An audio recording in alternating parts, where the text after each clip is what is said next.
Welcome to the show about the show, the podcast. This is episode 446. My name is Will, and I am considering a run for Senate. Joining me as always is Ben, whose enthusiasm brings a salty tear to the eye. Hi, Ben. Hello. And of course, Atticus is here, a prince of a man. Hi, Atticus. Hello. Today on the show, we are joined by podcaster, musician, and professor Justin Comer. Justin, Professor. thanks for being here. True. Yeah, thanks for inviting me. I'm very excited to make my first appearance on the show about a show.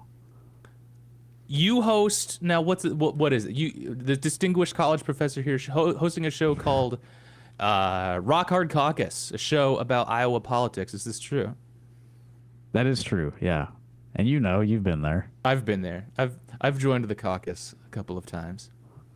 It's good to have you here. We'll talk a little bit about your history with Twin Peaks here in just a minute, but I want to tell everybody that this is currently a show about Twin Peaks. Today we're talking about episode 23, aka the 16th episode of season 2, Germanly called The Condemned Woman. We also have a Patreon where we release a bonus hangout show every week, or when we get around to it. That's over at patreon.com/Dr. Skeleton. And subscribe to us on YouTube if you haven't already. All right.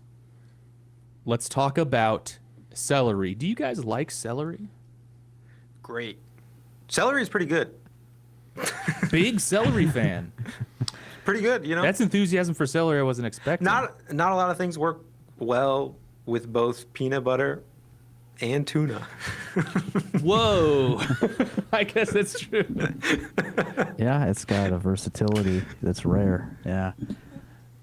I know that when I was a kid, I really didn't like celery, but now I've grown up and I recognize that celery is basically nothing. So there's nothing to dislike, really. Yeah. It can be stringy. Get stuck in your Yeah, teeth. sure. Texturally, I can understand having a problem with it, but it doesn't really. There's not much of a flavor. What is there to be upset about?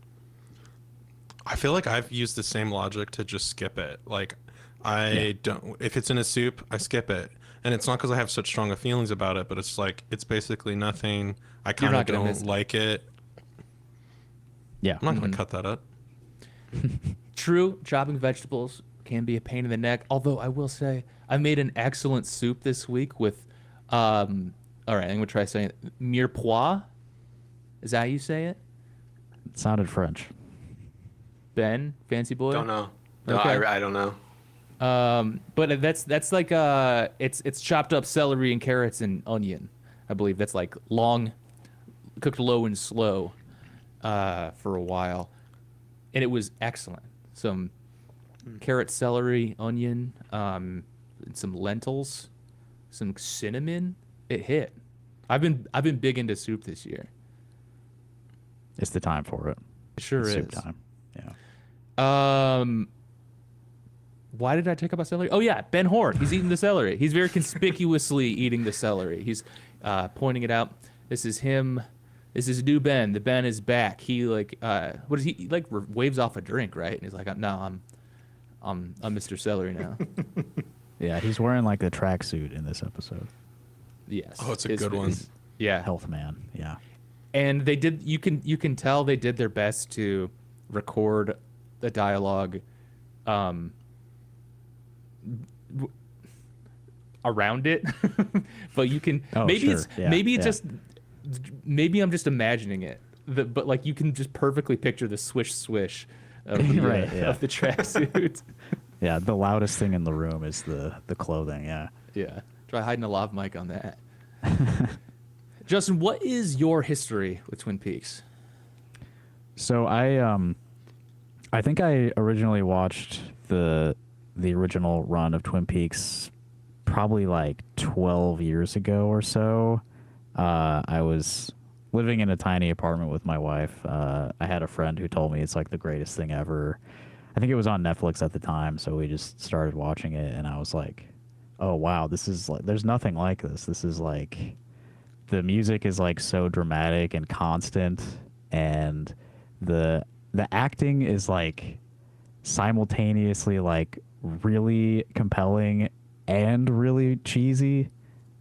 It's like a perfect how are you doing all of that at the same time? You know, it's like, is this show good? Like, what am I watching?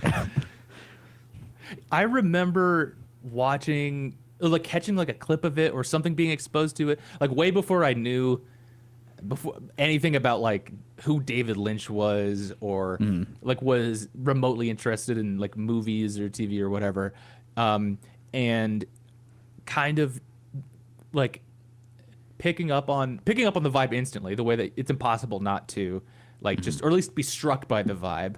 I didn't get it, but I remember my impression at that time was like, is this what TV shows were like in the 90s? This like it felt like a pastiche, or like, or like I didn't get it. Like, is this just like a product of the time when everything was like this?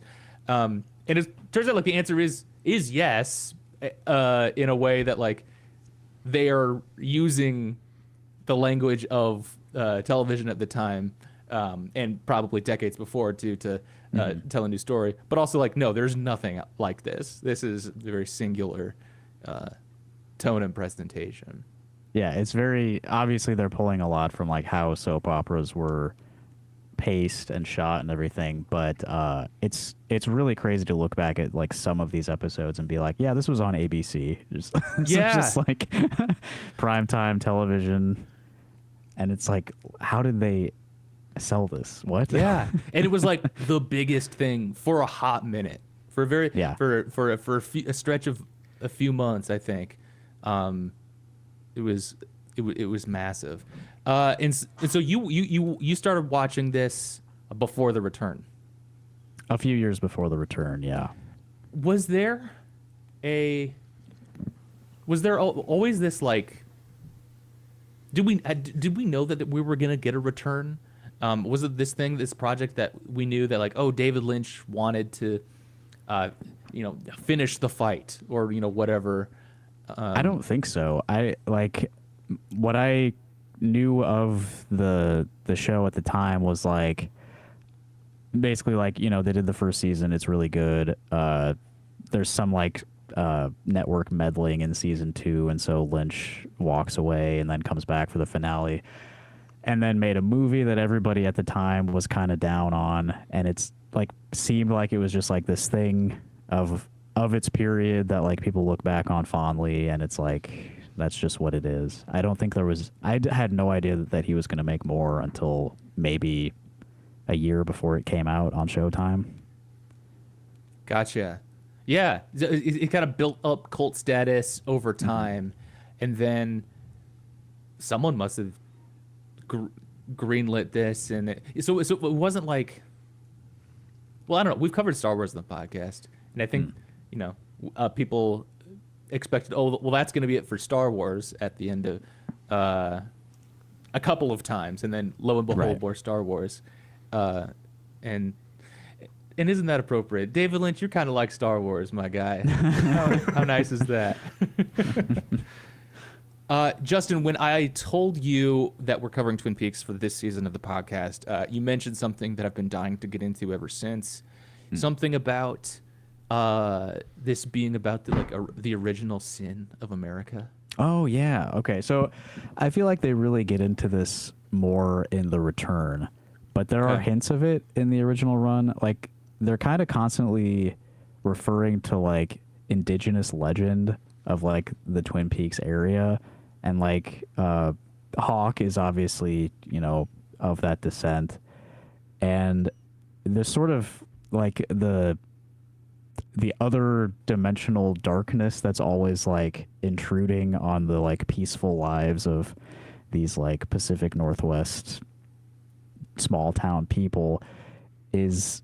And again, they get more into this in The Return, but it's like you can't really have this like peaceful, pleasant life built on top of like a legacy of destruction, is kind of what I feel like the point of the show is. It's like they're writing about like America, like this evil project that has destroyed so many people over time, and this veneer of like pleasantness that we try to hold up on top of that.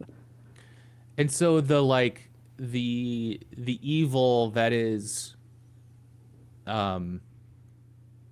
built trying to build America on this land is similar or the same kind of evil. Like it's just in different scales and scopes or different shapes and forms as like you can't have a pleasant life, home life, family life without this specter of domestic violence being like seeping into everything as well. Yeah, this inescapable evil like literally possesses a father, and so like, and everybody up until the point that that Laura was dead, they were holding her on a pedestal as like she's this beautiful teenager who we all we believe she's the ideal of American white girls or whatever, and then you find out like under the surface, like everyone else in the town, there's all this horrible shit happening to her. And she's not as... Her life sucks, actually. Yeah.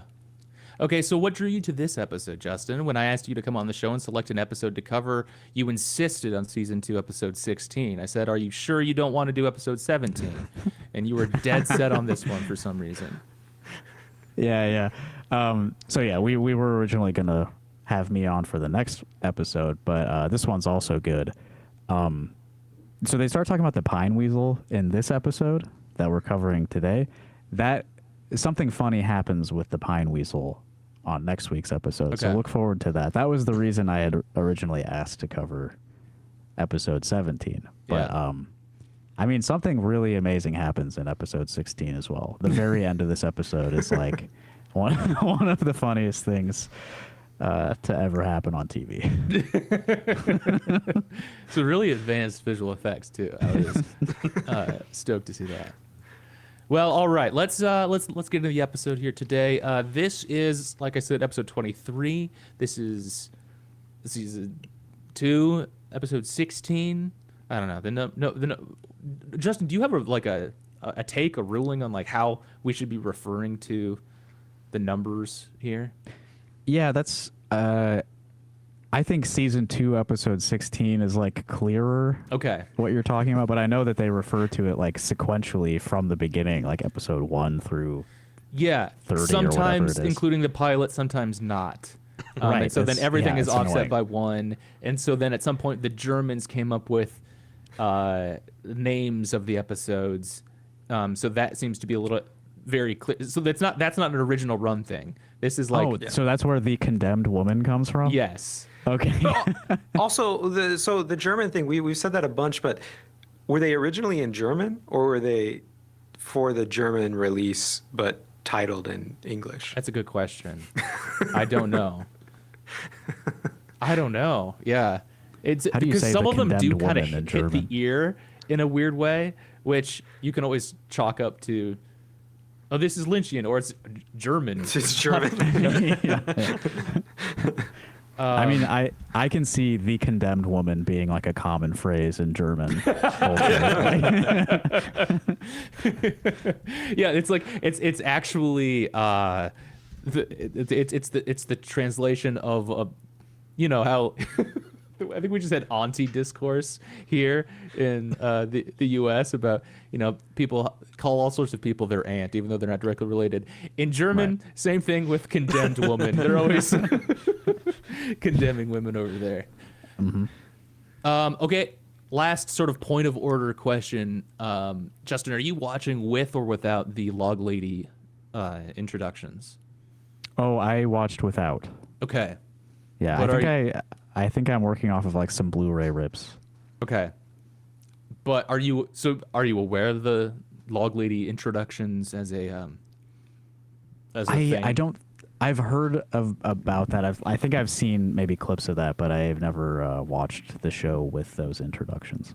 Okay. So yeah, those were added a few years, like late 90s for like a home video release. Mm-hmm. But we do like to read the Log Lady intros, and especially today's, I think, is good to read. It sets you up for the episode.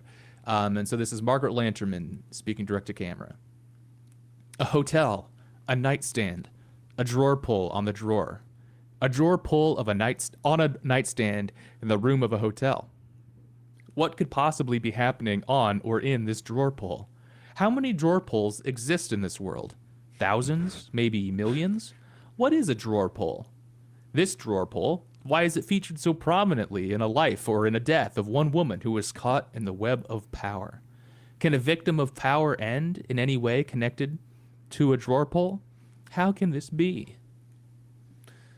So she poses my question literally, which is, what is a drawer pull? All those are good questions, not answered by the episode. They rarely are. I by the end of the episode, I think I have my answer. And like a little bit of context, it's a knob.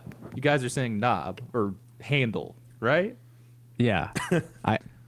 I always say that she turned into a doorknob. I know that it's not on a door, but it's just like it looks like a doorknob. Yeah. And I feel like that's a funnier phrase, like Josie turned into a doorknob. Yeah. That's funny. Then saying Joseph turned into a drawer pull, they're like, okay, man, what is like A what? yeah. I don't think I've heard the term drawer pull. And It there's sure also sounds like an action. yeah. Press F to drawer pull. Yeah. Yeah. And there's something that happens in the introduction that I don't think I've seen before. Usually these are all one slow take where the camera slowly zooms in on Margaret Lanchman's face. This one, I forget exactly where, but there's a very obvious cut and like punch into her face much closer. I assume to cover like her bursting into laughter at talking about drawer pulls in this way. Yeah. All right. So let's talk about the summary of the plot here. Dale Cooper and Harry S. Truman listen to a message from Wyndham Earle, who recorded it for the former. He challenges Dale to a deadly chess game, asking him to place his next move in the newspaper. And I thought of this over the last couple of weeks. I'm not sure what to do with it, but I'm going to put it out here. Findom Earle. Can we do anything with that? Yeah. Yeah. He sucks. Like, he's such a boring character. Okay, I'm glad you said that. Because I kind of like I've run out of time for him. Or I don't know, there's like his whole thing has been a bit, I don't know. But Does he belong in like Sherlock or Luther or something? Like he's Yeah, like he's of that that kind of echelon thing. of show. Yeah, Yeah. it is kind of like that. It's like we don't really have a villain anymore. Like the central mystery of the show is like solved. So we can't just completely dive into this weird supernatural shit. So let's just have Dale have like a guy who like killed his wife or something. I forget exactly what the Wyndham Earle story is, but it's like let's he's have a such Moriarty. Yeah, exactly. He's just like a goofy mustache twirling villain. And we already have those too. Like we already have a Catherine. And That's true. Catherine is an so much more Andrew, interesting. And an Yeah. Eckhart. And a Ben, yeah. We also have a Pete Martell, who is called to the station to assist them. But first, he brings breakfast to Andrew Packard. They have a laugh due to Pete arranging the food to look like a dog, much to Catherine's annoyance. Pete leaves, and the siblings discuss Ghostwood before Josie enters, fainting upon seeing Andrew, whom she believed to be dead. The feint Yeah. was really good. Very soft landing there. Yeah, she drops like a bundle of twigs and then is like, oh. You know, she was out gathering some twigs, the way you do. Yeah. God forbid my goat engage in a bit of breakfast whimsy. Catherine is such a hater. She doesn't appreciate a good breakfast goof. We talked about it a couple of weeks ago. Goofy guy, evil wife. It's been in my head for a while. Absolutely. The dynamic couldn't be clearer. And Andrew defends him, saying Pete's a prince of a man, which I don't think I'm going to end up agreeing with Andrew on much, but I'll give that to him. Yeah, Pete is very lovable. He is the man. Did anyone notice the salt and pepper shakers? I think I Andrew remember like Catherine saying like salt and pepper, like Yes. meanly, but Yeah, I don't someone- remember seeing the shakers. Yeah, someone like explicitly requests salt and pepper, and so like they call it out for a reason, and then the salt and pepper shakers appear to be quite racist caricatures, Oh, I didn't catch that. Yeah. at least Did from not catch that. my my vantage point. I don't know. I wasn't looking too carefully, but I wonder what that is about. Like Catherine Bottom and not Pete.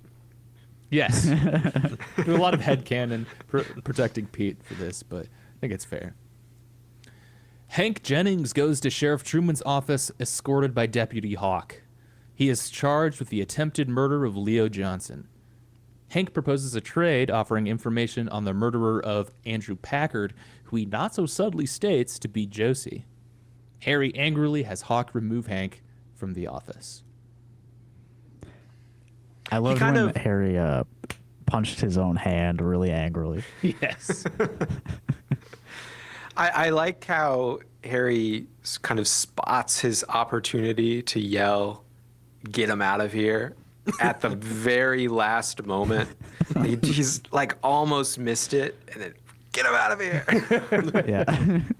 as he's already on the way out. Exactly. Hawk was already like, I already kicked his crutch out from under him, and I'm basically dragging him out already. But you're in charge. You're in charge, boss.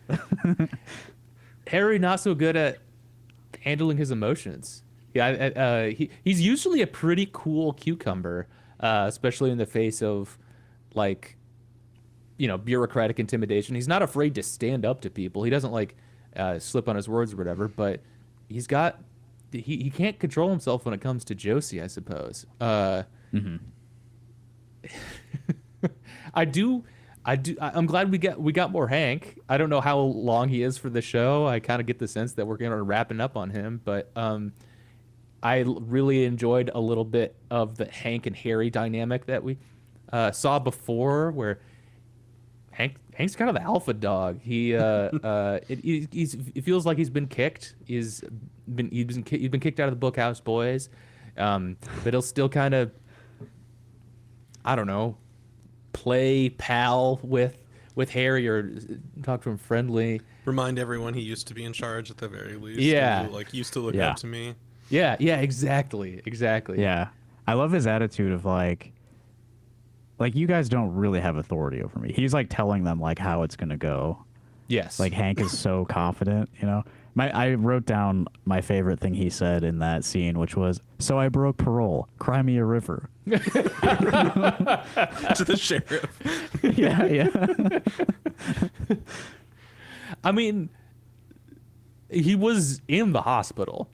In his defense too, I think that Yeah. like it should be a bigger point. That we shouldn't just be like, yeah, I broke parole. Like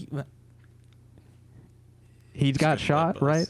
buzz. Nadine beat the piss out of him. Okay. And his but story he- was getting hit by a bus. yes, he claimed he got So hit he by was going. He broke parole because he got hit by a bus. Yeah. Albert presents ballistics evidence to Cooper that point the finger to Josie Packard as the person who shot him. Albert wished. Go ahead. Sorry, is this the scene where Albert hits Harry with a finger, like come here, kind of? He hits Harry with that. Yeah, I think so. Maybe It feels like a kind of a slight continuation of last episode when they were hugging, and was that last episode with the Diane it's a Keaton recent directed? one. Yeah, Okay. I missed that. Albert wishes to arrest her, but Cooper delays this. And I think I need to scan my notes here because Albert says something. Okay, it's later. I'll hold this. Hold one of his nuclear lines. But one of his good lines that he has in this episode is always, Cooper saying like, let's hold off. Maybe she'll confess. And Albert says, maybe she'll grow wings and join the circus. He's bringing a dose of pragmatism to the situation. Yes. Yeah, I wrote that the Dale versus Albert dynamic is like very X-Files. Like I feel like there's like a Mulder Scully thing, like prototype happening. And I mean, X-Files is like very influenced by Twin Peaks, Has to I be. assume. Yeah. Yeah. Yeah. Was that also ABC? No, that was Fox, but Okay. I know that originally they were pitching it as Kyle MacLachlan as Mulder. Really? Yeah. Interesting. I mean, can totally see that. It's almost like too close though. Right. Yeah. Audrey goes to the concierge desk at the Great Northern Hotel. John Justice Jack Wheeler arrives and goes to the desk where Audrey is not cooperative with him until she finally looks at him and gets a taste of Billy Zane turning on the megawatt smile. With the Yes! realest hairline you've ever seen. I'm so glad you brought that up. Why is he wearing a wig? Does he need one? I guess he's been bald forever. I don't know. He's born bald and never grew hair. I don't know. He's been on other stuff with hair. Is he bald? He must be. Yeah. Okay. He is. I think anytime you've seen him with hair, it wasn't real. That's crazy. I don't know that for sure, but I think that's the Wow. deal with him. Okay. That's good to know. An outrageous fit. It's so good. I mean, he looks incredible here. Okay. We'll get into more about Jack here. He requests Audrey have someone retrieve his luggage, then mentions to her that he has a photo of her from when she was young.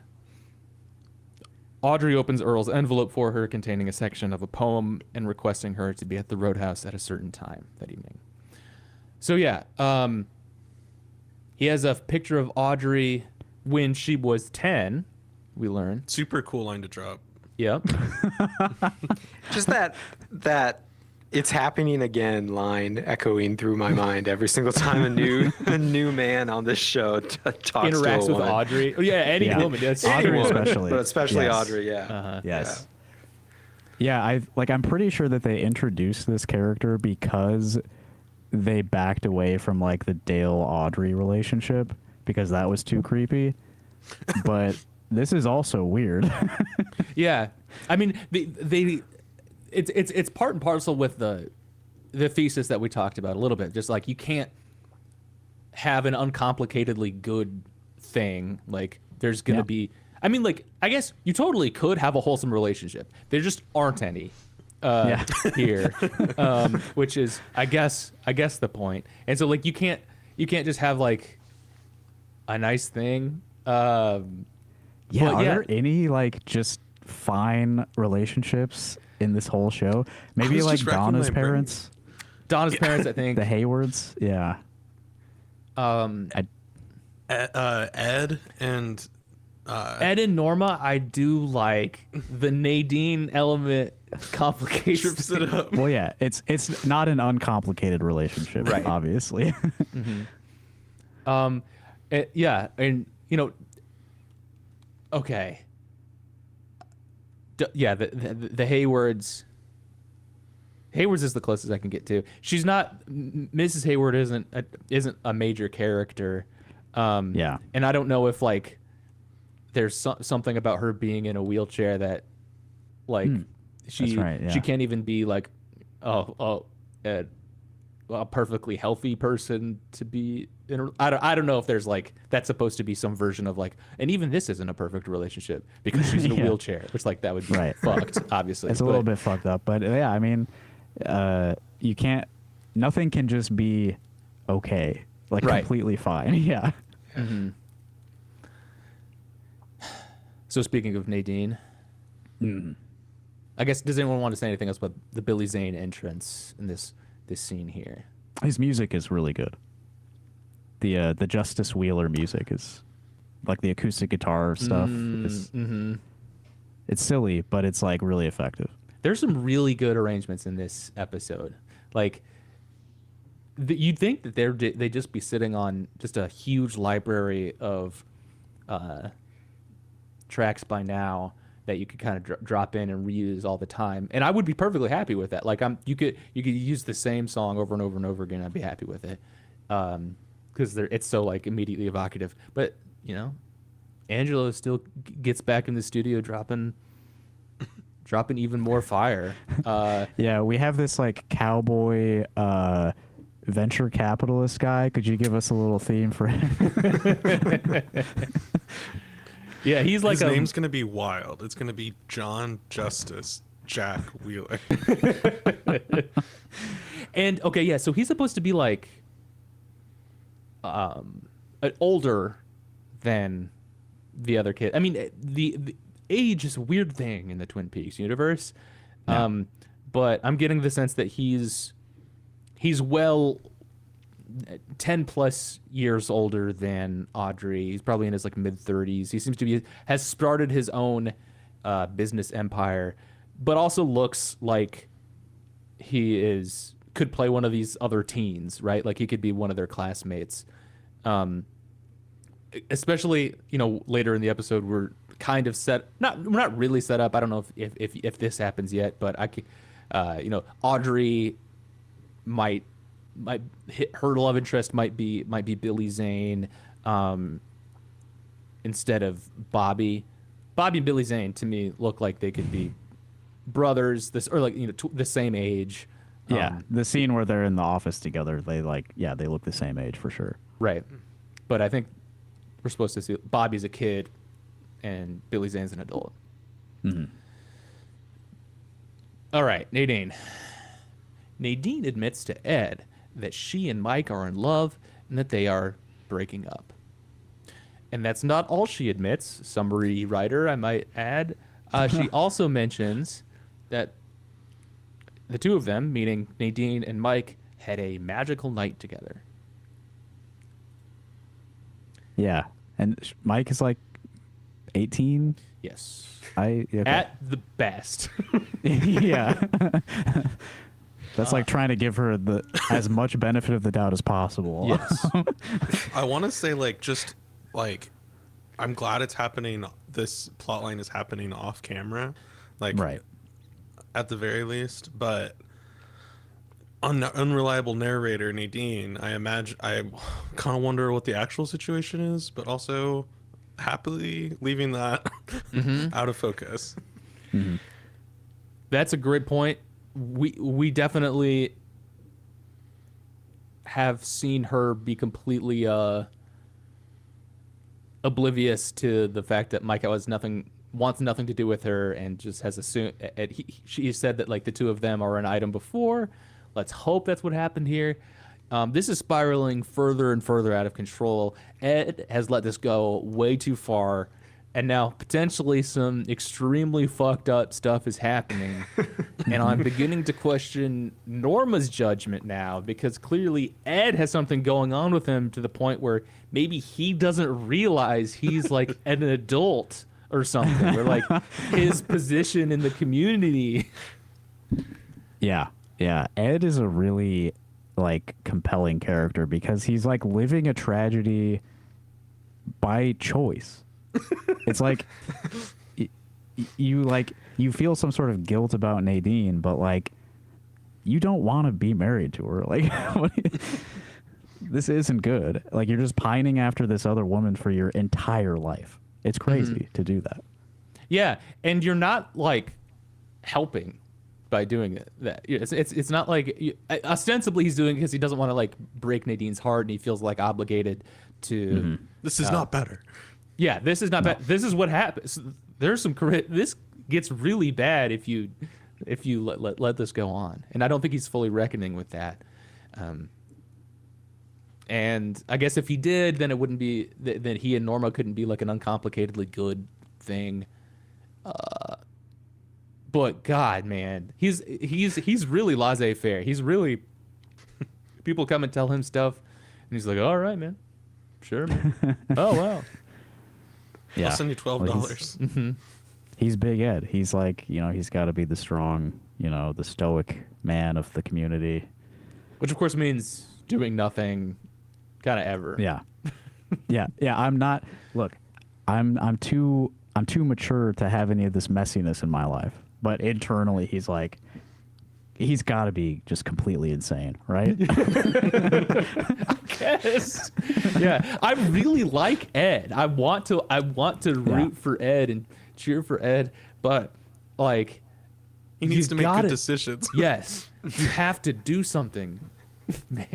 It's Where crazy. is?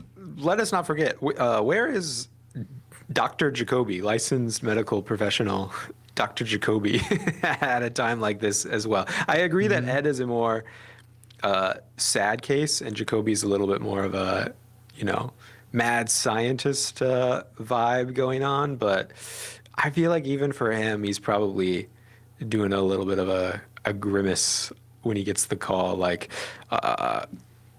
Dr. Jacoby, the experiment has crossed taken a turn. another line.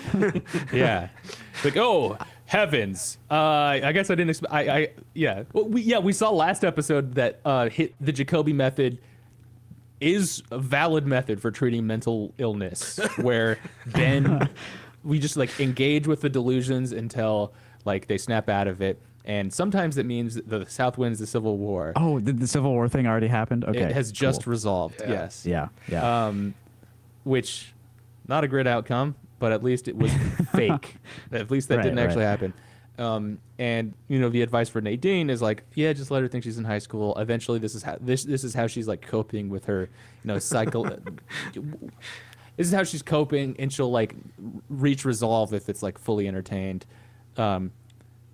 So go enroll her in school, and then I guess let everything else happen too. But there's like the super strength like part of it where it's like Ben didn't have the power of like the Confederate army that you just Right. like let him play with. Like she's like an adult throwing kids around at the high school.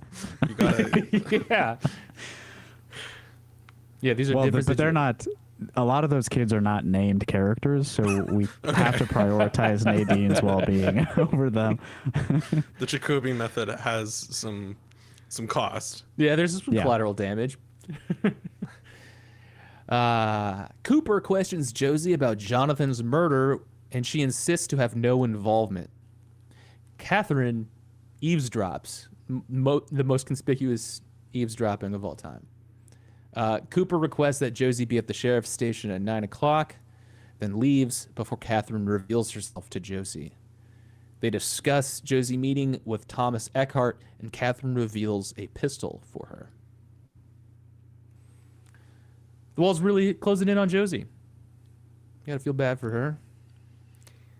How do you feel about her evolution over the past few episodes, though, Will? Because you were telling me a few episodes ago that you're frustrated with how long her story arc has taken to kind of get off the ground.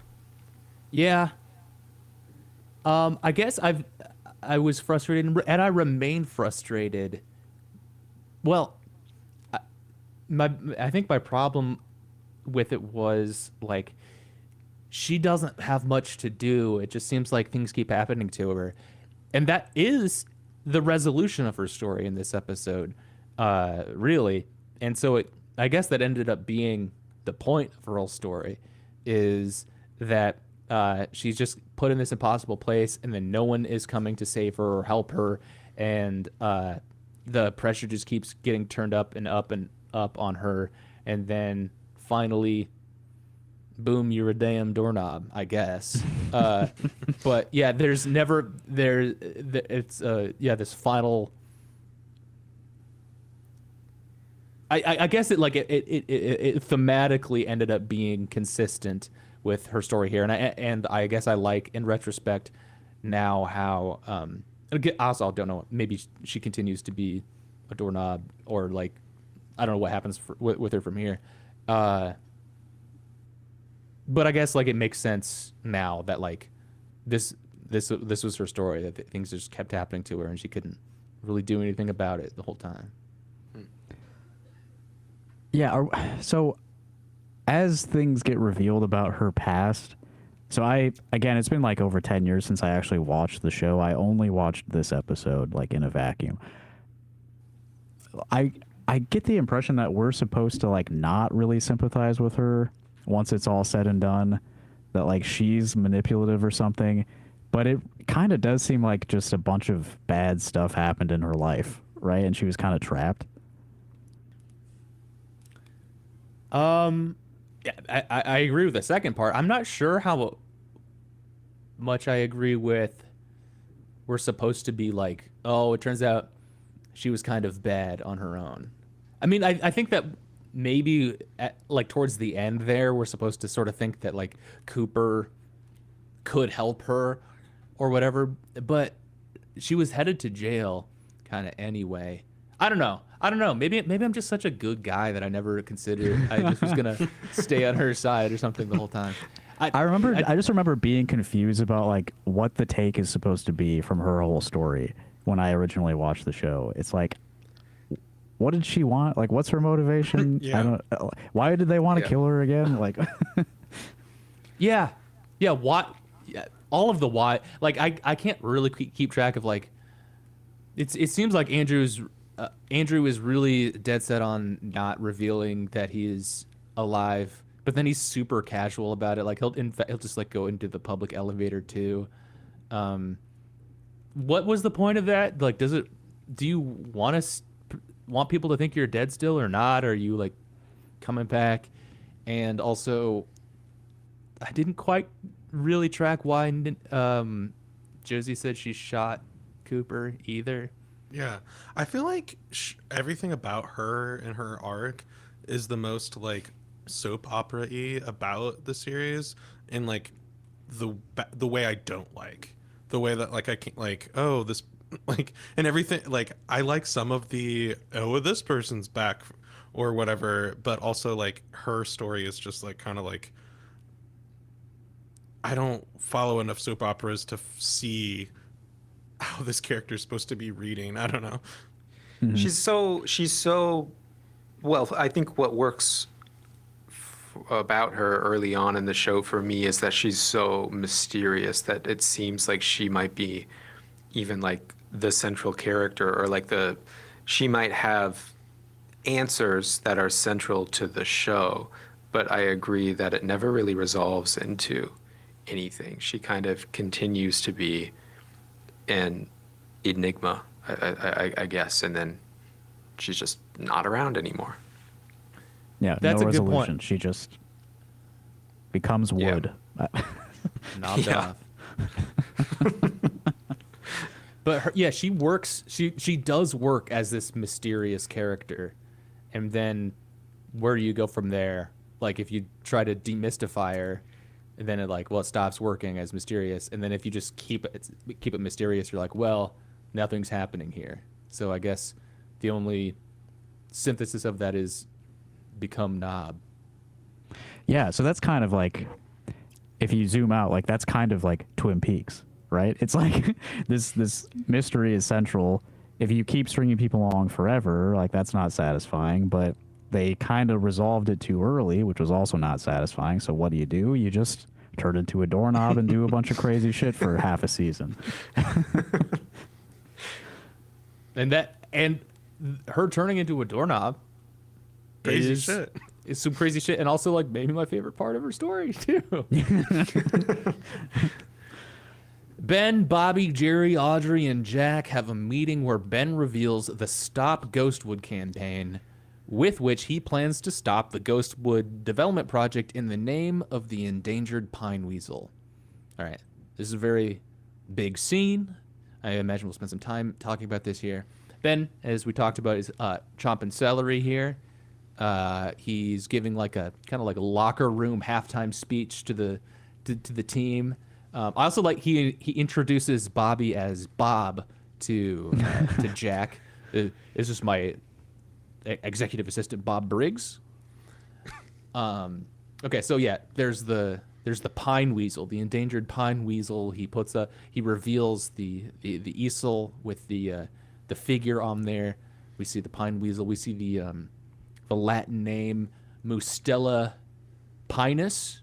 And Justin, you got to be excited about that. Kind of looks like penis. Yeah, yeah. I was smiling immediately when you said Pinus. I went to an arboretum last summer, and there was a tree named Pinus rigidus. It's a good ass tree name. That's too good. And so I'm also very glad, Justin, you're here for this plot point. So you and Evan over on Rock Hard Caucus have assigned yourselves a very painful project, which is following Iowa politics closely. Iowa politics is, as we're all familiar with to some extent, being from Iowa, packed with the dumbest, most hateful pieces of shit. Yeah. And Ben Horn's scheme here is miles more sophisticated than anything going on in Iowa, where he wants to stop Catherine. He wants to stop the development by saying, "Oh, there's this endangered weasel here," and he's doing it out of spite. Got to keep the things that make Twin Peaks Twin Peaks. Right. That's thought through so much further than any of the bullshit happening in our state. And so it made me think, what would the Iowa version of this story be? Oh yeah. Probably just that like Catherine and Ben both work for the same developer in the first place, and one of them or both of them sit on the Twin Peaks City Council. That just be it. Yeah. Like there just isn't Yeah. any opposition, and it's just forced through. Yeah, we're kind of past the point of like justifying any sort of like power struggles. It's just sort of like who has the power to do the thing, then that thing happens. Yes, there's not exactly. Really, we don't have any considerations for like how could we stop this. It's like anyone who could stop it just isn't going to. So Yeah. the end. Yeah.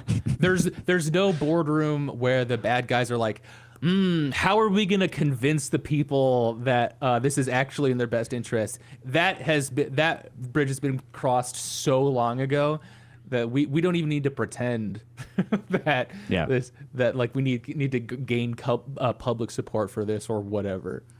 Yeah, I think that probably the current analog of that would be like the building of new data centers. Yes. Especially in Cedar Rapids, they've got some of that going on right now, and there's no consideration for like public opinion on that at all. It's just like we already have like real problems with like water quality in the state, and these data centers are going to deplete the water supply to a crazy degree and make that problem a lot worse. But yeah, just give them huge tax incentives. I don't know, somebody's making some money off of it, so Yeah. that's all that really matters. If only there was like just another evil interest involved, but that was that like could be opposed, right, exactly. But it seems like there's not even that. We can't even have that. Ben does. Maybe like data centers versus like hog farmers. Would that be? Could we get that going? Say I was going to build a hog farm there.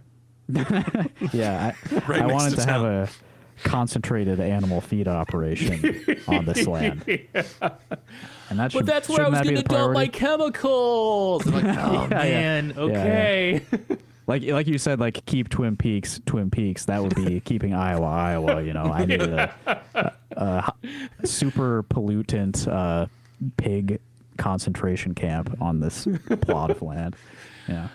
Just showing up and pouting with my big barrels full of glowing green sludge and being like, but I wanted to put that here. Yeah, you're interfering with our way of life. This is where Ben says he's considering a run for the Senate after his successor at the development. Yeah, that took me. he is exactly the type of person who would be running for Senate. That took me by surprise. I don't want to spoil anything, but I'm pretty sure nothing ever comes of that. I don't remember any plot point about that. So, as fun as that seems, I don't think we're getting anything out of that line. That's kind of perfect. I kind of don't need it to go anywhere. But just him like saying that he's going to run for Senate is great. All right. Anything else on this scene? I know that it was a big one. You know, Audrey keeps looking at Billy Zane. She keeps looking at Jack throughout the scene, and this is the beauty of the 4:3 formatting. You can just crop Bobby out. You just frame Bobby out of the sofa, and it's just the two of them sitting between Jerry and Bobby.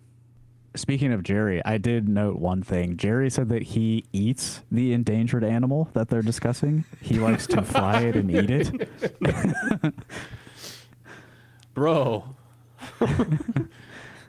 You're eating the feels like- Stella penis? It kind of feels like the setup for an Arrested Development episode too. Like all of the pieces getting set. It does. Funny names involved.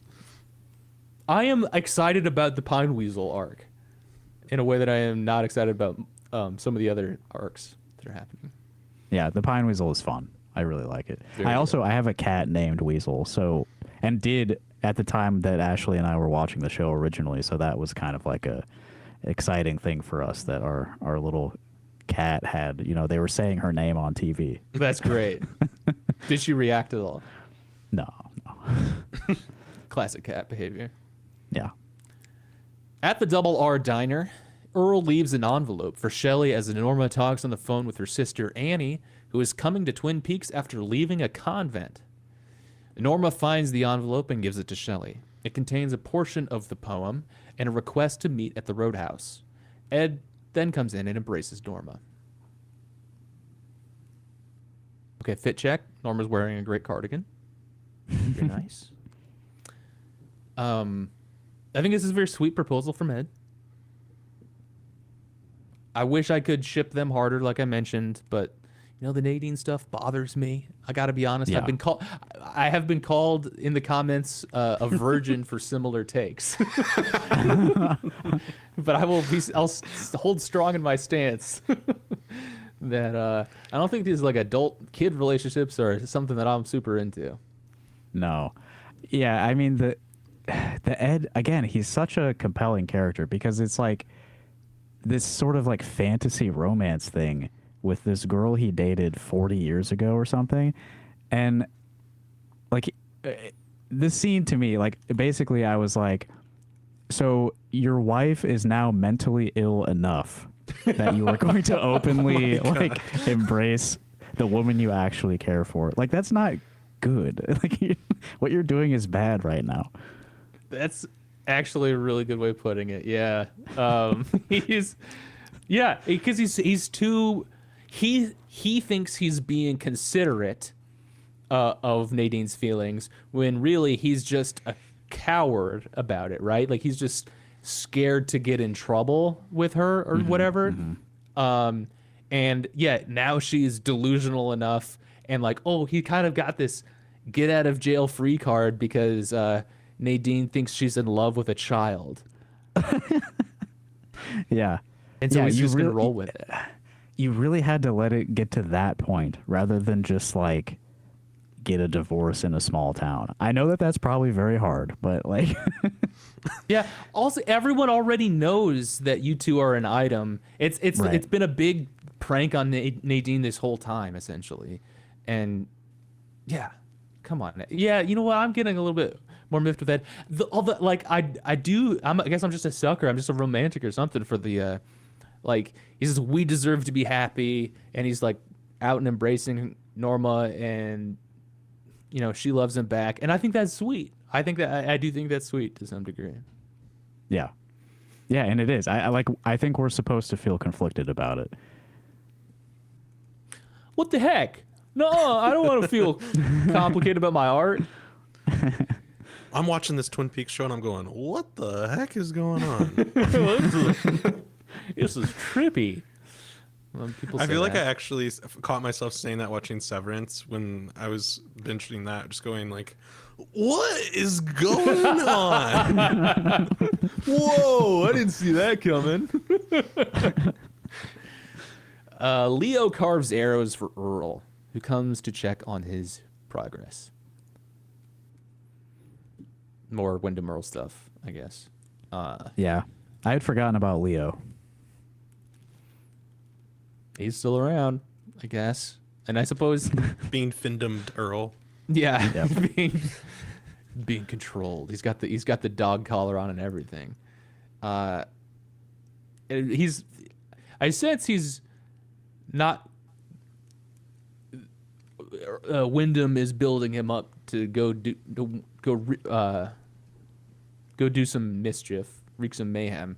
But for now, it does seem like he's at least kept out of trouble. I don't know. It's kind of maybe if it was just to be like he was just there to be Wyndham Earl's like captive or something. Like, oh, this kind of worked out actually. Maybe you guys could like, I don't know, just live in the woods together or something. They're Yeah, gonna I fall mean, in love. he does seem better off as Wyndham's like captive than he was back at home with Shelley. Oh my god! Like Shelley and Bobby were doing like really evil stuff. There's Yeah. the occasional zap, but they're not like he's not forced to like for them to have sex on top of him or something. Right, right. He's given like enrichment activities, like he's carving Right. arrows and stuff, and like writing. We're getting like handwriting lessons. Atticus and I were big bow and arrow kids. Either relate to that. I feel like I wouldn't have been. What does that mean? I don't think I would have been allowed to. I feel like make we my are in a own, very own specific bow and arrow. way. Do you want to explain how we were bow and arrow children? It Children sounds of the like arrow. we were like taken out bow hunting, We were raised by wolves. but what it actually was like us poorly constructing them out of like sticks and twine. Yeah, that we found in poorly the and never backyard. being able to shoot a single thing. Yeah. Would you? Oh, okay.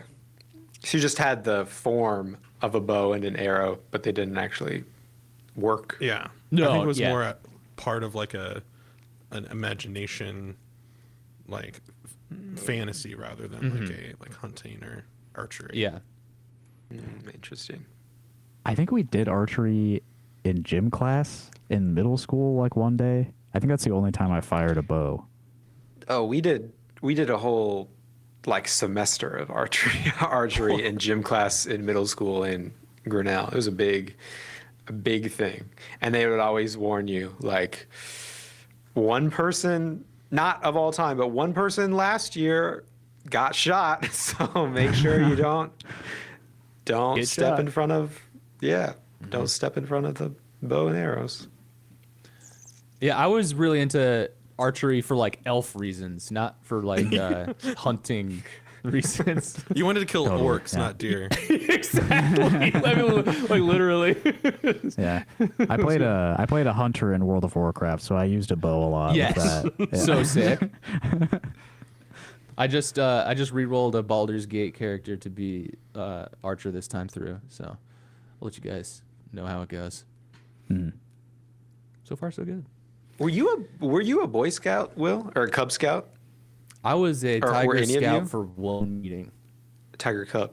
Tiger Cub, sorry, a Tiger Cub for one meeting. Which is like Nice. the kindergarten level. Yes, of Cub Scouts, right? kindergarten. Yeah. Baby Yeah. stuff. My dad took me to one meeting and like we played kickball and then we all went into the cafeteria and then my dad was like, "This is really boring and sucks." And it was like it was more of like he didn't want to spend any more time in that world, and so no, I wasn't. Were you? I did Cub Scouts. I did all the Cub Scout stuff. And then Were when you you- become a, Did I you never do Boy became a Scout? Boy Scout. Oh, okay. No. At the end of Cub Scouts, all the guys were like, Cub Scouts is fucking lame. But when you're a Boy Scout, you get to go camping every weekend. And I was like, the camping is the worst part. Yeah, no. I hate that. I was the best when I was a Tiger Cub, and it was like basically doing home ec outside of school. Like, oh, I made a cake. Oh, we did a cake auction every year. I forgot about that. I love that. You do the Pinewood Derby, and I would make Yes. the slowest cars, but they'd be really cool. Yeah. Nice. I have like pretty much the same experience as you, Ben. Like I did it all in elementary school, and then when it was like, well, we moved also. Like we moved from Nebraska over to here, and I was like, I don't know anybody. I'm not going to like join a Boy Scout troop with a bunch of strangers. But also, yeah, like all the like real outdoorsy camping stuff was like intimidating. It's like I'm not gonna. Yeah. I don't want to do that. Yeah. I was more into like carving a little toy car out of a block of wood. That was the main draw for me. Yeah. Yeah. This Atticus, do you remember when we were members of 4-H? Yeah. I think that was kind of a similar thing for us too. And then like a lot of the other kids in 4-H, I remember being like, this is too many meetings, not enough getting your hands dirty and like milking cows or whatever. And I was like, yeah, for sure. And then like anytime there was an actual project, I found some way to not do. I just showed up to the meetings. That was it. Everyone else was trying to actually get stuff done. It did seem like there was an awful lot of like, you know what, I finished up breaking up every leaf in like this side of the country. And it's like, wow, that's a lot of leaves that your service project was. Like, Yeah. it's just like these like enormous projects that were like not that impressive. I don't know. I do remember that there's some really like ambitious like projects going on, and that at some point I think I didn't commit because I think the point of it was sort of like, okay, this is gonna be a support group for like, these different projects that you are working on, and everyone else was like doing stuff, and I just wasn't. But they got me to come up with something at some point, and I was like, yeah, I'm gonna get into like metalworking and like welding. I'm like 9 or something. Like, I don't know what I was gonna do. I was probably Finding your niche. Yeah. Yeah. I was probably also thinking about like this would be a better way to build weapons to destroy orcs. Like I'm gonna be a Build blacksmith. battle axes. Yeah. Yes, my pauldrons, and then never did anything. Okay. Back to the show. Hank lays in his prison cell at the sheriff's station as Norma comes in requesting a divorce. However, he agrees on the condition that she give him an alibi for the night Leo Johnson was shot. She refuses this, declaring that she would rather be Ed's whore than Hank's wife. That This is was a the great most scene. brutal line of the episode. I'd rather be his whore than your wife. Bars. Yeah. Good for Norma. You go, slay. All that. I love, like, we've seen Ben in the prison cell trying to pull every trick out of his hat to get out, and we see Hank doing that. Both of these actors are great, and I really do like the Hank performance here. But like we get to see Hank go through, like, dig as deep as he can and do the like male manipulator mode. Where like, yeah, I'm actually gonna be going to therapy now. Like I don't blame you at all for wanting a divorce. Like I got to work on me now. And like he's trying to say like all of the right things, trying to like head off every avenue as he can, and it's not working. And then he like tries another route, and that's not working either, until like we finally get the real Hank through here, and it's just as ugly as all the other evil that's in the town, right? Where he's screaming at her and saying, "You're Ed's whore." Yeah. And- Well, he like grabs her through the bars too, right? Am I Yeah. remembering that right? Mhm. Yeah.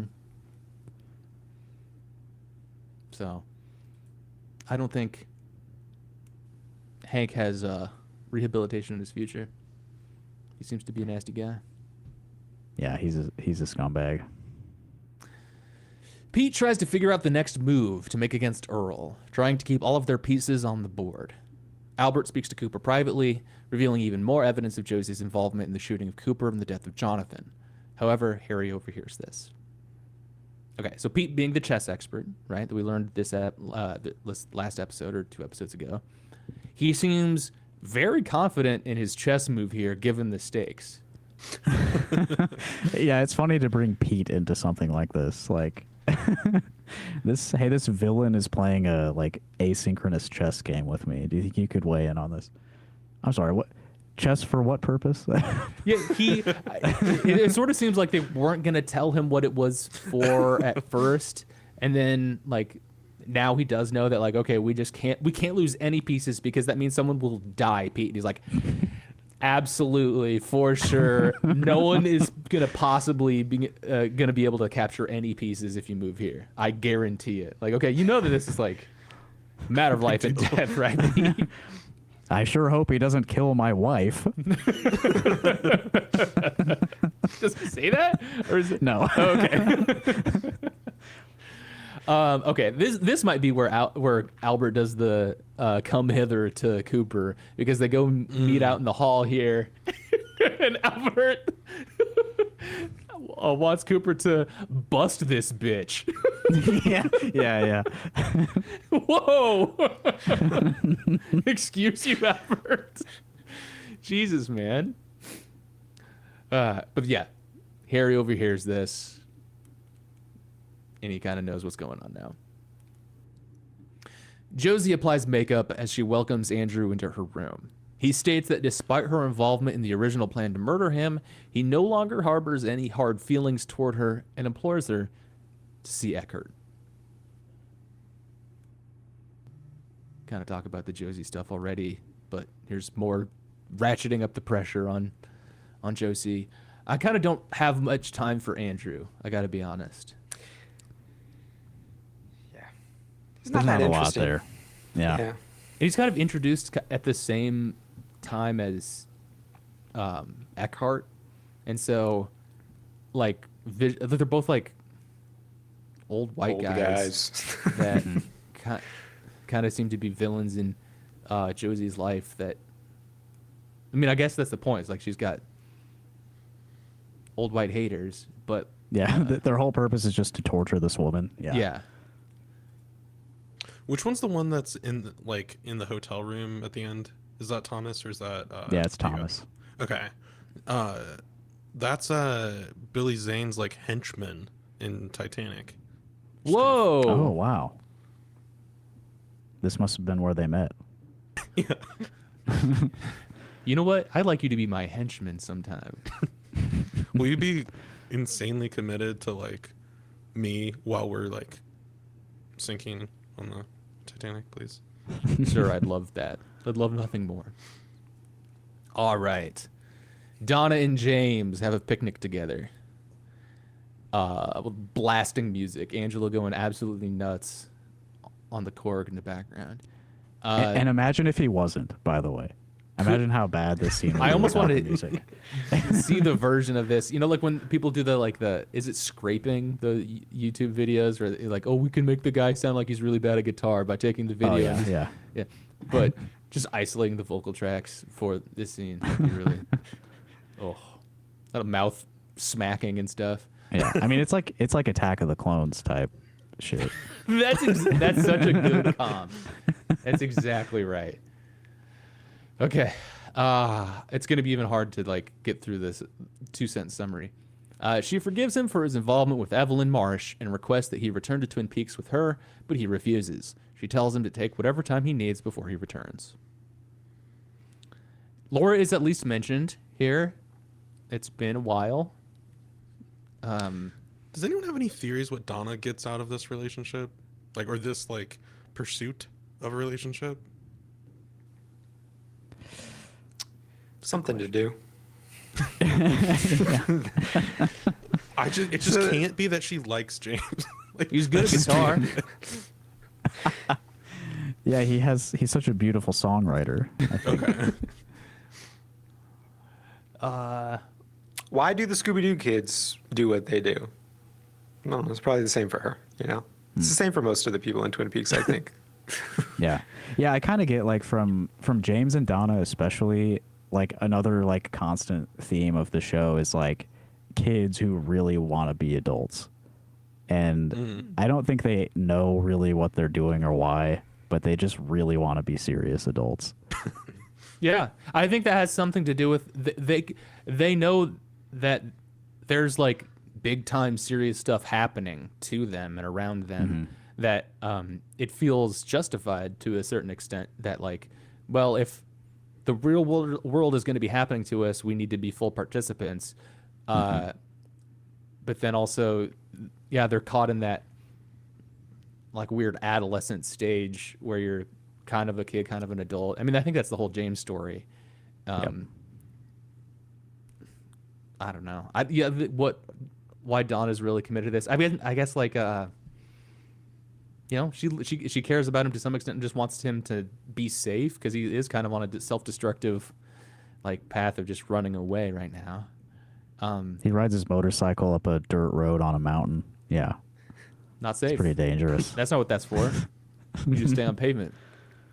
And she's wearing an uncharacteristically bad fit in this scene too, which I thought was devastating. As someone who really enjoys her costuming. I wasn't really digging the pearl necklace and whatever stuff that she had going on. Sorry, Donna. Harry goes to the Blue Pine Lodge and asks Pete and Catherine where Josie went. They tell him she was going to see Thomas Eckhart at the Great Northern. Harry then leaves. Did anyone see what book Catherine was reading? I remember I was like, should I go back and try to catch the title of that? But I didn't do it. What was the book? It was Great Expectations. And I can't remember if that was the one she took off the shelf to reveal the pistol. I would have guessed that it is. Like, Yeah. bring a second book into the mix. But I was trying to think of like why Great Expectations? Who is she supposed to? What is she connecting with in Great Expectations? Right. Just- like a guy coming back after a long time. Like, Sure. that's the only That connection makes I a lot could of think sense, actually. Yeah. Yeah. Plans measured in years. Yeah. Yeah. Eckhart enters an elevator where Andrew is waiting for him. Packard stops the elevator and explains how he managed to survive the attempt on his life. He warns Eckhart about Josie before he leaves.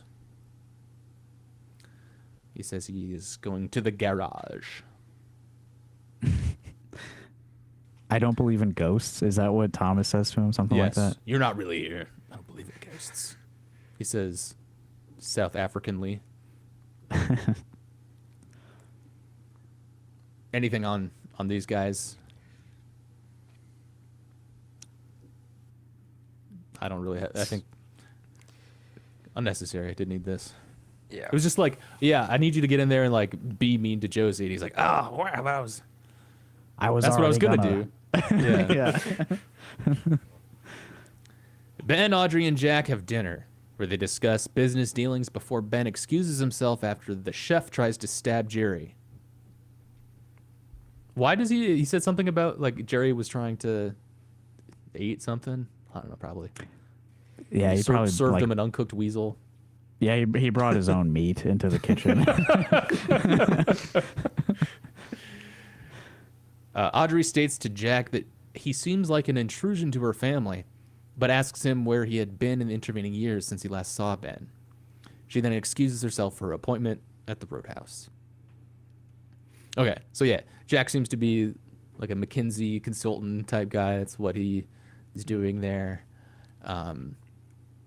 Audrey's kind of looking out for the family business here, like saying, we managed all these years. We're going to continue to manage. We don't need your involvement. And he's calling her on, you don't seem to like me very much, which kind of disarms her a little bit. And that kind of starts warming her up to him. And she says, though, I'm only 18. And he says, what does that have to do with the price of eggs? It's happening again. Come on, man. I mean, poor Audrey. I mean, that sucks. She's what she's trying to do. She's like earnestly.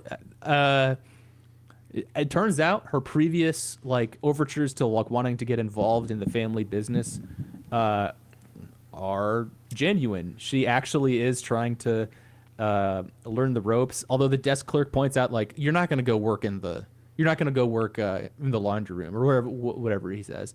But she's gonna work as concierge, and she seems to actually care about the business, which is not like an inherently like admirable quality to her. But I guess she was. It wasn't just to fuck with Ben more. Why she wanted to get involved with the business, and obviously she's been through some pretty traumatic shit in this show, and she just can't catch a break. Here's Billy Zane, here to leer. Yeah, Audrey's a really interesting character too. Like she's very strong-willed, but just living in a world where women are treated very poorly. Mm-hmm. I think that she and Bobby would be a good match. Because she'd be strong-willed enough to like basically run circles around Bobby at any point. Right. Yeah, and he needs some of that. He Yeah. does need some of that. Shelley's too good for too nice for him. Absolutely. And speaking of Shelley, Audrey, and Donna meet at the Roadhouse and piece together the poem that they were given by Earl. You showed up if you get a note that says show up at this bar at 9 p.m. I'm not. No. I'm not showing up No. anywhere at 9, kind of no matter what. And if I am, I'm looking next to me at the bar at the creepy leering guy. Yeah. You're easily. That's what's like most ridiculous about Wyndham Earl in this episode is the two scenes where he's just like in disguise as the mysterious trucker or whatever. Just like right next to the main characters, and they pay no mind. Like it didn't matter. Also, no one knows what Wyndham one's Earl met looks yet. like, dude. You could just... But I do notice the guy who's got like a pillow in his shirt. Like,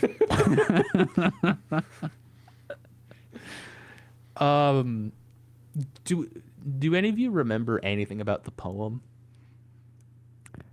I think, does he call them angels in it?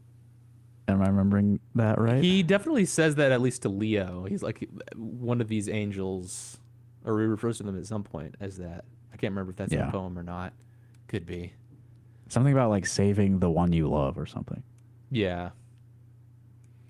And if I'm those girls, I'm like, I don't know who you're talking about. I think I'll just leave, I Yeah, guess. Huh. Is somebody I care about in trouble? Yeah, good to see you guys, I guess, but get out of here. Shelley's outfit, very good in the scene. Good for Shelley. Probably the only time she's been like out to do anything for a very long time. Yeah, it's pretty much just at the diner or at her house, right? Yeah, and she just got her job back at the diner this episode, and or her first shift is back as this episode, and before she's been like, it was begging Bobby to take her out, do something. So she's been thinking about what she's gonna wear for a while. At least I would. I don't want to say like women be thinking about what they're gonna wear. I'm thinking. I was noticing her nice outfit, and I would be thinking about that. nice. Yeah, dodge that. Let's see that. Okay. We respect women. Yes. Catherine calls Cooper, telling him that Josie is in Eckert's suite. Okay, so if you guys knew your arch nemesis was back on the block,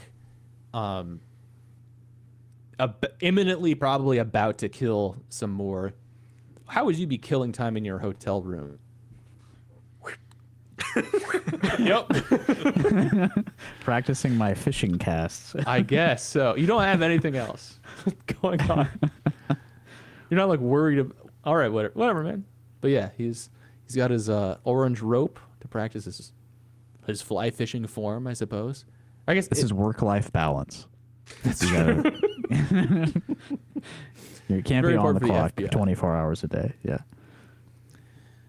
Cooper goes to the room, but before he arrives, Josie shoots Thomas, who rises from bed and dies in front of Cooper.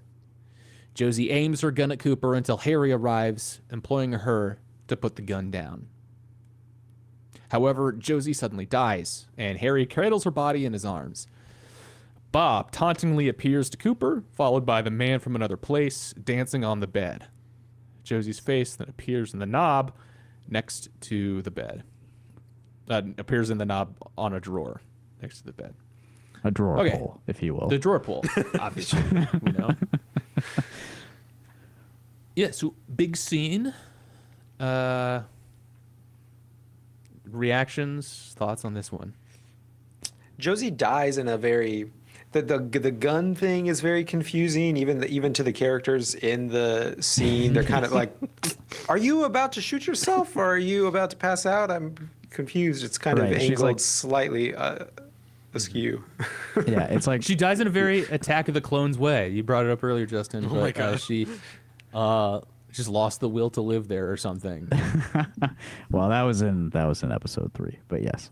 Oh, right. Sorry to correct you. One thing we call- I noticed. Well, yeah, you are experts on it, so that's why I apologize for stepping on your toes here. But see me after class. something I noticed in that scene though was so I think it's when Cooper has his gun out and Thomas is like stumbling towards him, and Josie is still laying on the bed as Thomas is approaching Coop, and then like I think the camera shifts to Cooper's face, and then when it's back, Josie is suddenly like sitting up on the bed with the gun. Yeah. And it was very jarring, like the editing there. I assume intentionally, like suddenly, like you think that she's passed out or something, and then suddenly she's pointing a gun at you. We're not sure at first who died, I think, right? Like, we see it, and so I assume some of that is just to build suspense. And Thomas stands up, and we're like, oh, well, clearly he's fine because he's standing. A dead guy wouldn't stand up. And Josie's laying down. She must be the dead one. And then suddenly, I guess, we see that he's got holes in his chest. Or a hole. Whatever. I don't know. Yeah, it was a little... I think it was one. Yeah. Harry freaks the absolute fuck out when he comes in. I forget exactly what he says, but he can't do... He does, like, the version of punching his hand, but verbally here. He's gonna be so much better off. Not that like Josie was bad for him or anything, but just like I feel like his life can start like next episode. He was weird with her. He Yeah. was super He's weird very with her. And so I guess like, oh, thank God she's dead. Now he's not going to be weird to her anymore. But yeah, I don't know what lessons he's going to be taking from this whole thing. Probably nothing good. I think he's gonna. I'm thinking he's gonna be angry with Josie. I feel like his next partner is gonna hear some like wild like, yeah, my ex used to, or like, Yeah, he's Just, gonna be like, talking about Josie as his he's gonna ex. drop breadcrumb the story out of like what happened with his ex. Ex is a knob. I Can we held her- stay at the hotel that she's employed?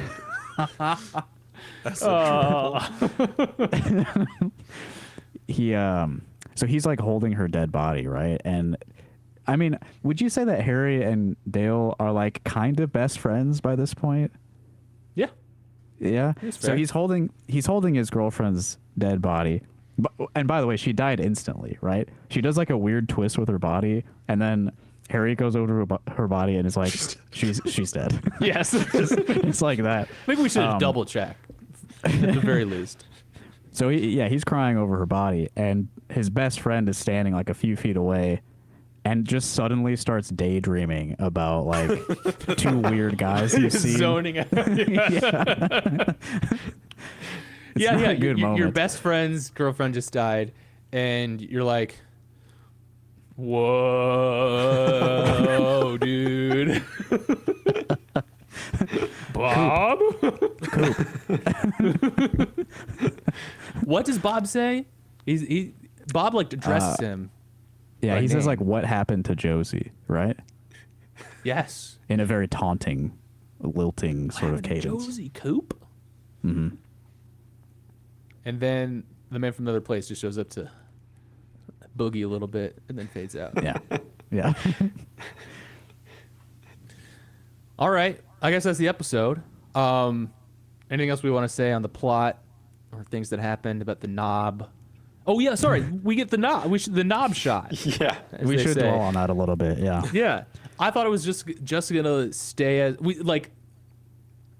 Josie's face like fades in over the knob in like a feathered ellipse mask around her head, and then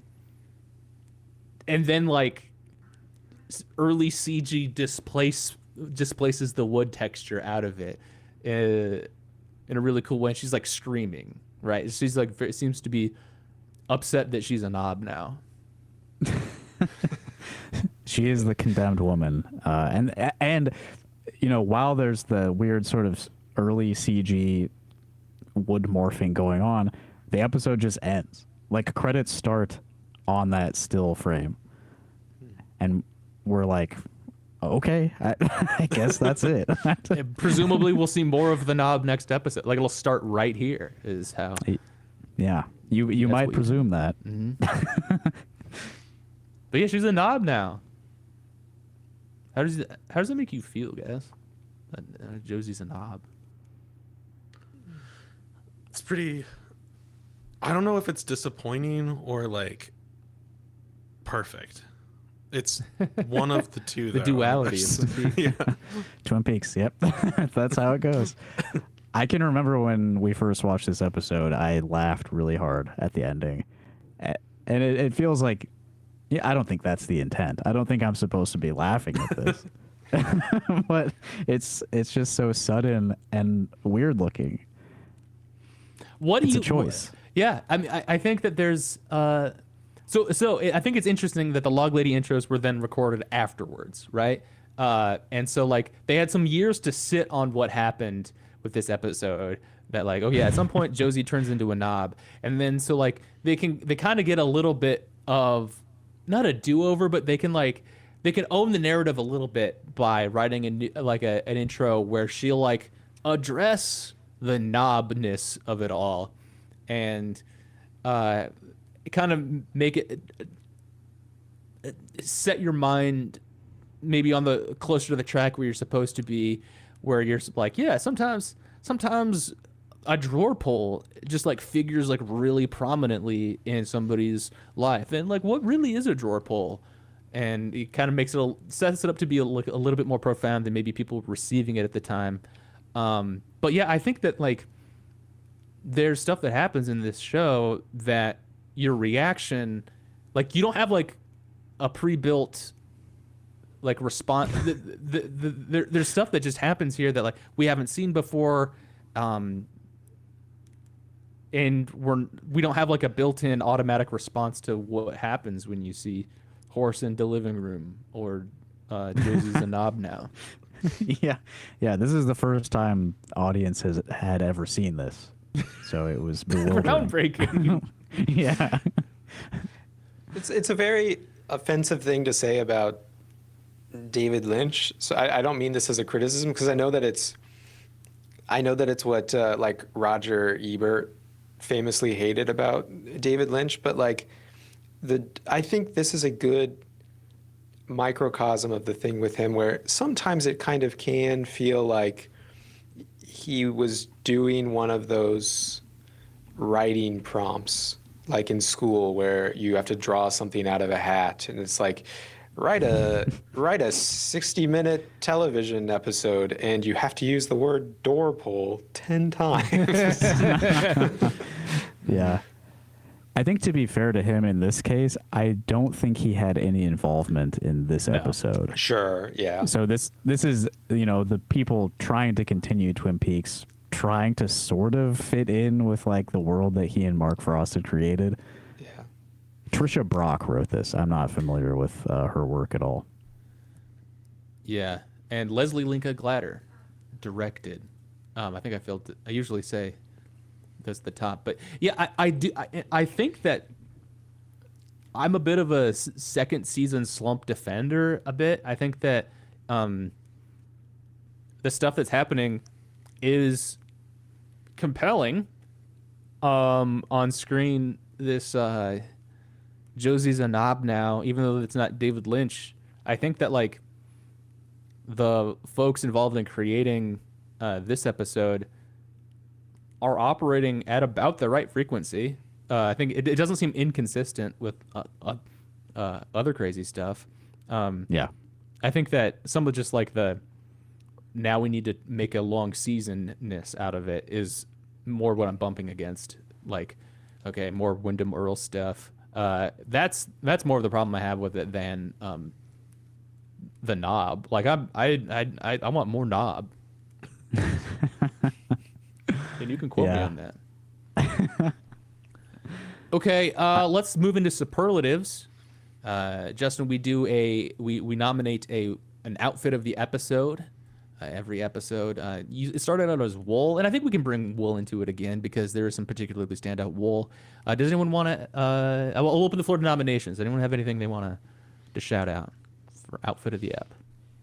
Mr. tracksuit. Rockefeller, Triple J himself. Absolutely. And Atticus, you brought up the tracksuit that Ben Yes. Horn was wearing. Yeah, that's a good one. Mm-hmm. There was one little like wardrobe thing that I noticed that I didn't mention before. But after Coop is practicing his fishing casts, and he's alerted that Josie's in another room in the hotel, between when we see him in his bed and when we see him in the hallway, he puts on a vest. Yep. So I want He to hits the give my durée. props to the vest. Yeah. Yeah. Right. This is true. He also, I really like his green trousers in this episode. The high-waisted green trousers. And I think he's wearing the flannel every time we see him, right? Yes. Good fit. But Billy Zane when he shows up to the hotel in like the wool overcoat thing. He's wearing like suede pants and suede shirt, but like many layers on it. He's looking so good. I loved that outfit, and that specifically that blue coat. It's got to be the wool of the episode to me. Okay, favorite performance of the episode.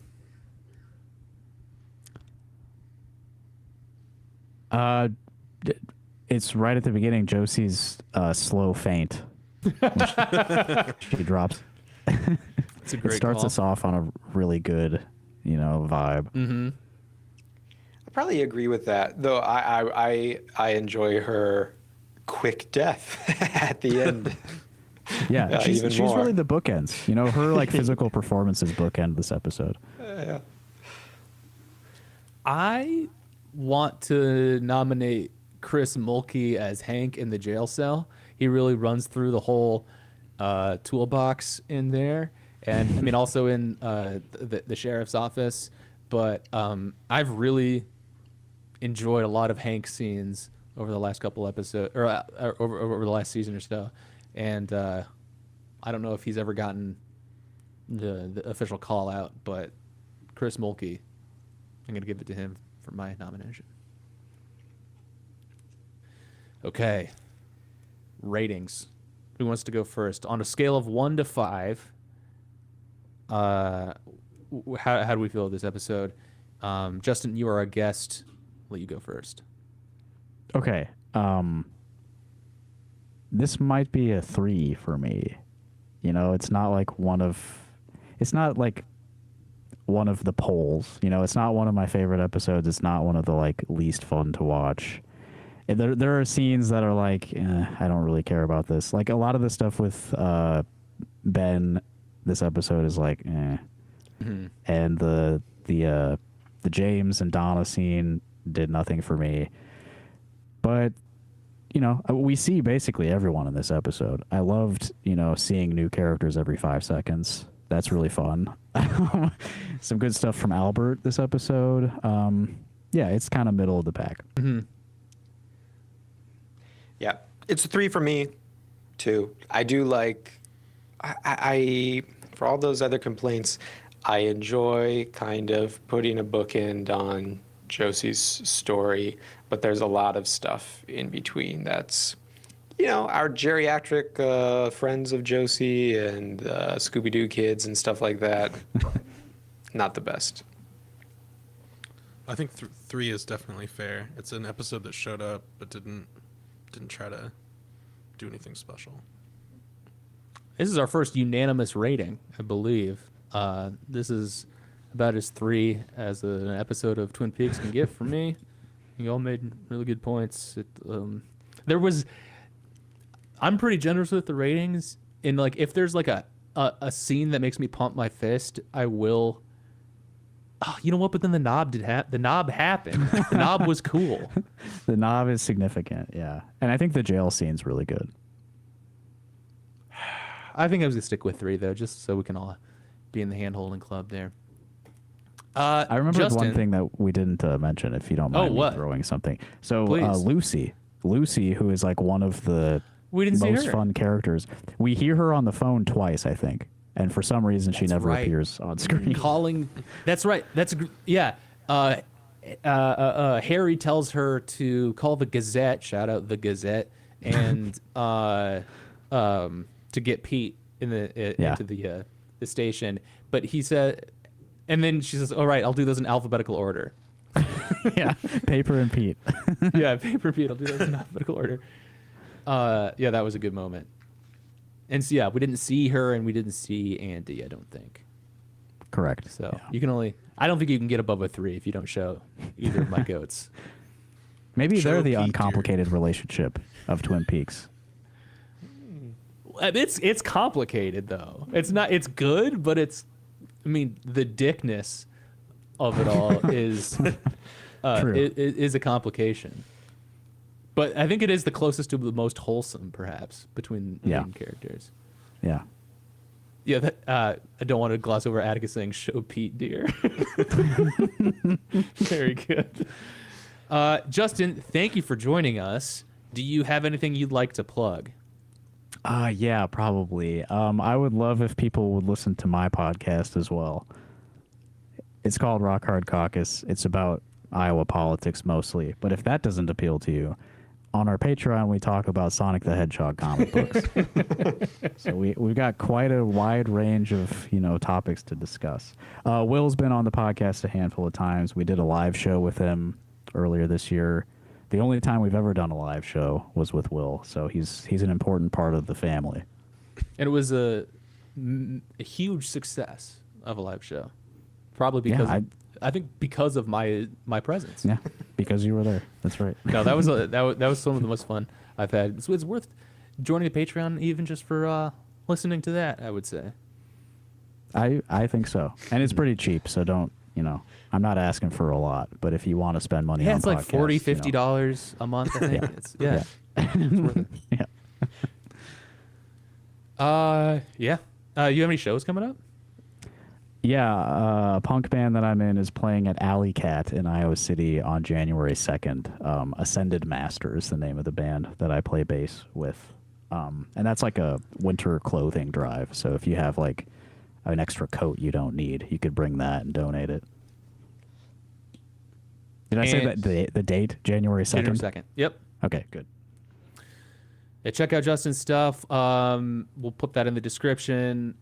Folks, thank you for listening to the show. We have a Patreon, so if you have any money after you give it all to the Rock Hard Caucus Patreon, you can head over to patreon.com/Dr. Skeleton. We've got plenty of bonus content over there. You can email us at drskeletonsartschool@gmail.com. Subscribe to us on YouTube.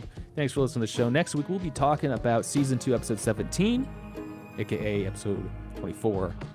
See you there.